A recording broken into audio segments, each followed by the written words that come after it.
Hello everyone, this is Ashwin. I am here to explain you again a new topic which is important for UPSC and also for your OU exams. Let's look into it.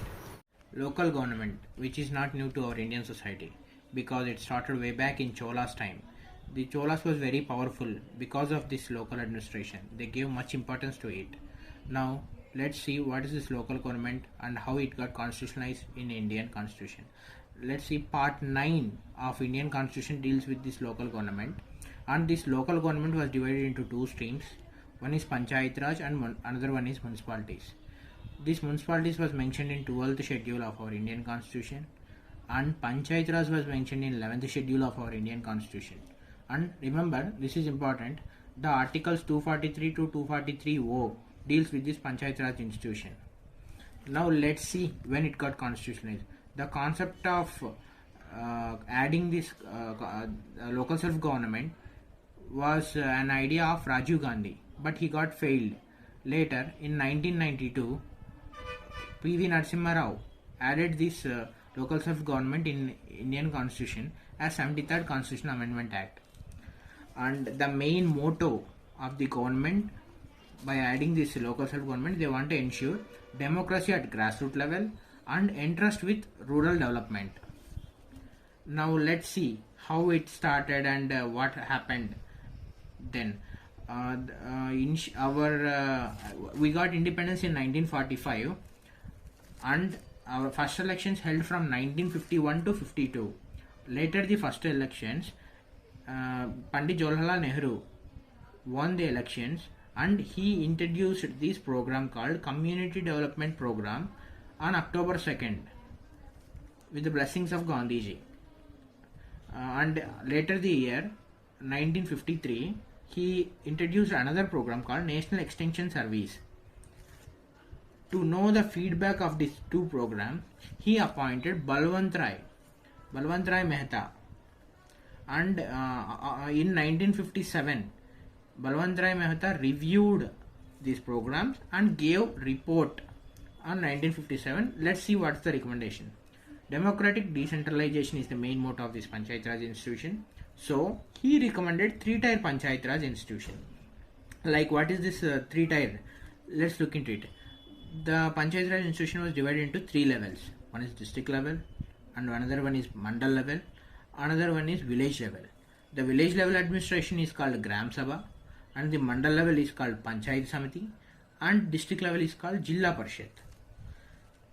And he also initiated that indirect election should be conducted at Jilla Parishad, which is a caution note for this recommendation. And he also recommended village level, mandal level direct elections, because directly people should be participated. And he also recommended Panchayati Samiti should be an executive body, Jilla Parishad should be an advisory body.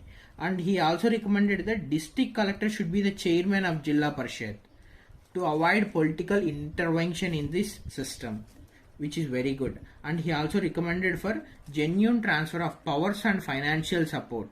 And he also want these grassroots level democracy should be independent. They don't want to beg money from states, and so that they can act on their supremacy.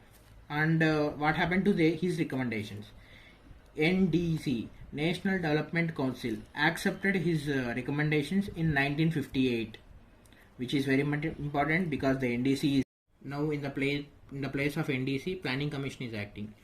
Rajasthan was the first state to implement it, then followed by Andhra Pradesh. But there are some issues regarding this implementation of this local self-government. Let's see what are they. Issue come with uncertainty of tiers, functions and finances.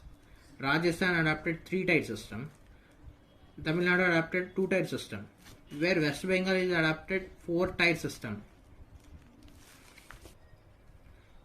Regarding functions, Andhra Pradesh and Rajasthan, Panchayati Samiti at mandal level gave much powerful, where Jilla Parishad was given much importance by Maharashtra government, which the sequence or same level was not maintained.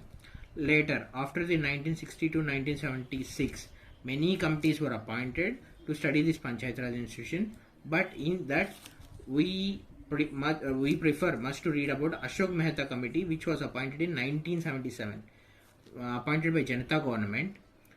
And this is the fellow who changed the entire meaning of democracy. Now let's see what happened. He gave his recommendations in 1978. He gave almost 132 recommendations, which is ultimate thing. Ashok Mehta suggested for two-tier system, which is lost of democracy. He considered only Jilla level and Mandal level as grassroots levels. He left over village level administration. Jilla Parishad should be executive, where political parties can participate in these elections, which is not good for democracy. Panchayat Raj institutions should have compulsory powers of taxation, which is good, that they can generate their own funds. And regarding that, he also recommended that state government should not dominate the Panchayat Raj institutions in the name of supervision.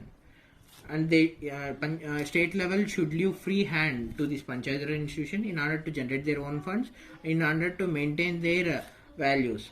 And he also gave that election should be conducted within 6 months of their suppression. If there is any Panchayat Raj institution got collapsed, and within 6 months the election should be conducted, again the Panchayat Raj institution should be appointed. And he also recommended for the minister, a separate minister for the Panchayat Raj institutions. He also gave something special which never listened in this Panchayat Raj system, that is called reservation. Reservation should be provided for SCs and STs and another backward people for this Panchayat Raj institution. His recommendations were not considered by Janata government due to collapse of this government.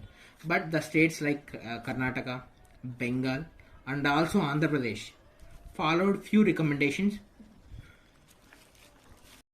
GVK Rao Committee, constituted by Planning Commission in 1985. The main motto appointing of this commission is to know the too much bureaucracy is involved in Panchayat Raj institutions and to review it.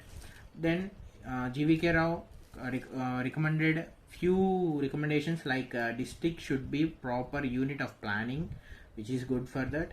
State should transfer some powers and planning functions to Jilla Parishad, which was recommendation continued from Ashok Mehta to DDC should be appointed, which is main and important recommendation for GVK.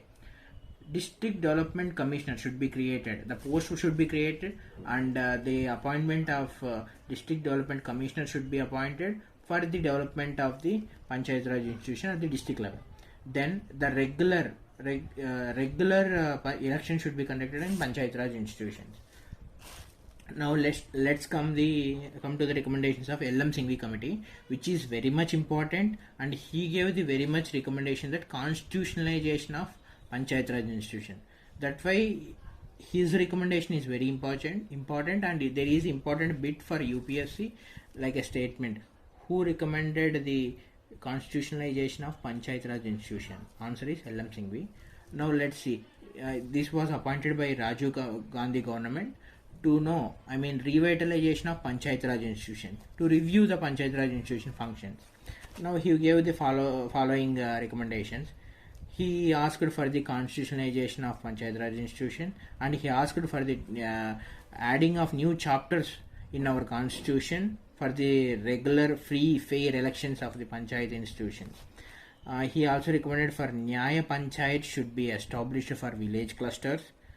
Gram Sabha should be followed. Gram Sabha should be formed for the district direct democracy. Gram Sabha should be formed in village level for the direct democracy. Village Panchayat should have more financial resources in order to avoid funds from the state government. Then comes the Tungan committee and Gadgil committee in 1988. They are not much important, but the process of the constitutionalization important. Who tried for the constitutionalization of this Panchayat Raj institution?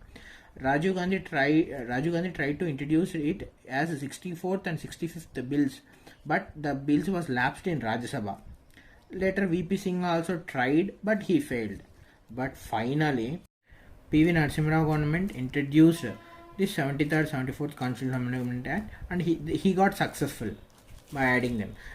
Because of the 73rd and 74th Constitutional Amendment Act, we got 11th and 12th schedules